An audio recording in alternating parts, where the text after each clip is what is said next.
সারা রাত তুমুল ঝগড়া করার পর সকালবেলা সেই মানুষটার জন্যই ব্রেকফাস্ট বানানো best feeling in the world.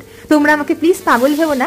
আসলে আমাদের বিয়ের পর এত সংসারের দায়িত্ব যখন আমার একার ঘরে পড়লো, খালি ভাবতাম কেন এই যে বিয়ে করলাম, ভালোই তো ছিল বিয়ের আগে আমি ইন্ডিপেন্ডেন্ট, ও ইন্ডিপেন্ডেন্ট, হ্যাঁ ভালোবাসা ছিল, কিন্তু বিয়ে করে এত দায়িত্ব নেওয়ার কি দরকার।